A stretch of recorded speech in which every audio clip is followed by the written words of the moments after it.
Hello friends, এক গামলা chicken নিয়ে কিন্তু আমি হাজির।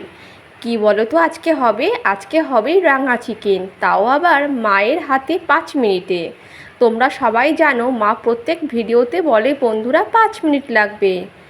তো কথা না বাড়িয়ে চলো শুরু করা যাক। শুরুতেই দেখতে পেলে মা কিন্তু গরম গরম ভাত শুরু করে দিয়েছে, সাথে লাল লাল করে আলুটা ভেজে নিচ্ছে।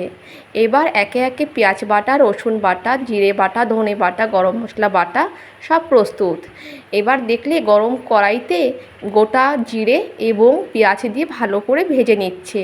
তার মধ্যে বাটা পেঁয়াজ, জিরে বাটা, ধনে বাটা, লঙ্কার গুঁড়ো, কাশ্মীরি চিলি লঙ্কা সব দিয়ে ভালো করে কষিয়ে নেবে।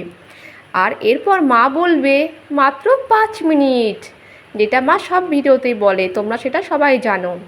তো কথা বলতে বলতে মার এখানে মশলা থেকে তেল বেরিয়ে এসেছে, মানে তেল ঝরে গিয়েছে। এবার মাংসটাকে মা দিয়ে দিয়েছে, দিয়ে সানরাইসের চিলি পাউডার এবং কাশ্মীরি লঙ্কা গুঁড়ো দিয়ে ভালো করে কষিয়ে নেবে যতক্ষণ না তেল ঝরে আসে।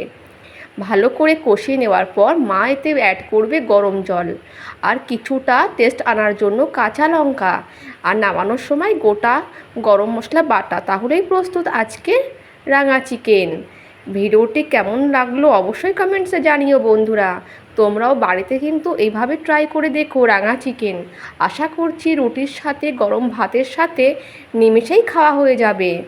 ওহো বন্ধুরা, দেখতেই পেলে রোজগারের মতো আজকেও কিন্তু মা কষা মাংস দিয়েছে। এটা তো মা সবসময় দেয়, সেটা তোমরা জানো। তাহলে আজকের মিনি ব্লগটা এই অবধি শেষ করছি। আবার ছোটোখাটো মিনি ব্লগ নিয়ে আমি আবারও হাজির হব, যদি তোমরা উৎসাহ দাও। তো কথা বলতে বলতে চিকেনটা রেডি হয়ে গিয়েছে।